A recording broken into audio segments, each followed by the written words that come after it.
KPT ഗ്രൂപ്പിന്റെ ചെയർമാനാ. ഓരോ വർഷവും ഗവൺമെന്റിന്റെ കുറെ അധികം പരിപാടികളുടെ കോർഡിനേഷൻ ഉണ്ടാവും. ഇപ്പൊ ഇവിടെ വന്നതും അങ്ങനെ ഒരു കാരണം കൊണ്ട് തന്നെയാ. ചായ ഏലക്കയിട്ട ചായ കുടിക്കുന്നതിൽ കുഴപ്പമില്ലല്ലോ. ദൈവസഹായത്താൽ രുചിയുള്ളത് എന്തും കഴിക്കുവാനുള്ള ലൈസൻസ് ഉണ്ട്. ശുദ്ധമായിരിക്കണമെന്ന് മാത്രം.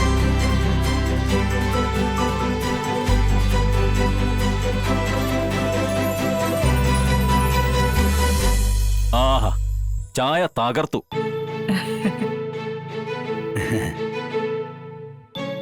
എനിക്ക് അങ്ങനെ ഒരു കുഴപ്പമുണ്ട്. നല്ലത് കണ്ടാൽ അതിപ്പോ എന്തായാലും, ഭക്ഷണമായാലും പ്രവൃത്തിയായാലും ചെയ്യുന്ന നന്മയായാലും മുഖത്ത് നോക്കി തന്നെ പ്രശംസിക്കും. അതെ, മോശമായാൽ അതും പറയും കേട്ടോ. ഒളിച്ചു വെക്കുന്ന പ്രകൃതമൊന്നും എനിക്കില്ല.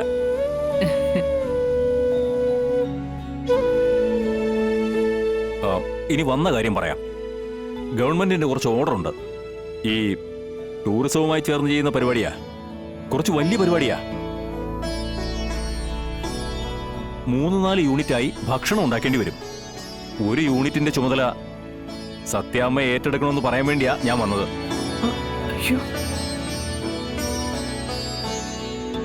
എനിക്കറിയാവുന്ന ആൾക്കാരെ ഓരോ ചുമതലകൾ ഏൽപ്പിച്ചാൽ അത്രയും ടെൻഷൻ ഞാൻ കുറച്ച് അനുഭവിച്ചാൽ മതിയല്ലോ എന്ന് വിചാരിച്ചാ. സത്യാമ്മ എന്തു പറയുന്നു? ഇങ്ങനെ ഒരു കാര്യം വന്നപ്പോ എന്നെ എന്റെ സഹപ്രവർത്തകരെയും പങ്കെടുപ്പിക്കണമെന്ന് തോന്നിയത് തന്നെ വലിയ സന്തോഷം തരുന്ന കാര്യമാണ്. എന്നാലും അത്രയും വലിയ പരിപാടിക്കൊന്നും എന്നെ കൊണ്ട് പാചകം ഒരുക്കാൻ പറ്റില്ല സാറേ.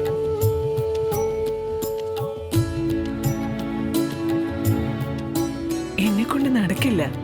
കേരളത്തിലെ ഏറ്റവും വലിയ ഫുഡ് ഫെസ്റ്റിവലിൽ ഫസ്റ്റ് കിട്ടിയ ആൾക്ക് പാചകം ചെയ്യാൻ പറ്റില്ലെന്നോ? എനിക്ക് വിശ്വസിക്കാനേ പറ്റുന്നില്ല. അതെ, മറ്റുള്ളവർ ഇങ്ങനെ ഒരു അവസരം കിട്ടാൻ കാത്തിരിക്കുക. ഞാൻ അതിൽ വിജയിച്ചതല്ല.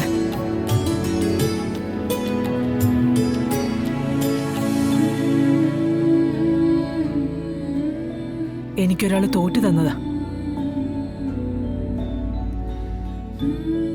വിജയസാധ്യതയുള്ള ഒരാള് എന്റെ ആവശ്യം മനസ്സിലാക്കി മനഃപൂർവ്വം എനിക്ക് തോറ്റു തന്നതാ.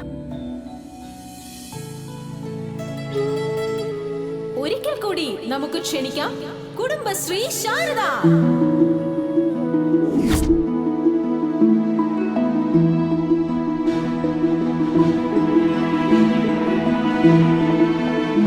എന്റെ രാഘവേട്ടന്റെ ചികിത്സയ്ക്കായി കുറച്ച് പണം ആവശ്യമായിരുന്നു. ആ പണം എനിക്ക് കിട്ടാൻ വേണ്ടി കുടുംബശ്രീ ഹോട്ടൽ നടത്തുന്ന ശാരദ എന്നെ മനഃപൂർവ്വം ജയിപ്പിച്ചതാ.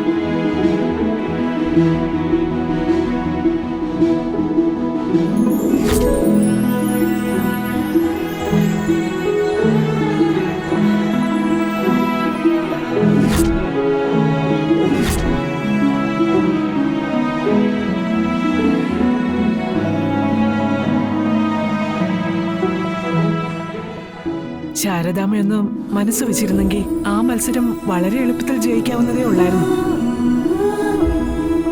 അങ്ങനെ മറ്റൊരാളെ ത്യാഗം ചെയ്ത വിജയവുമായി ഈ ഒരു വലിയ പരിപാടി ഏറ്റെടുക്കാൻ ഞാൻ മനസ്സുകൊണ്ട് തയ്യാറല്ല.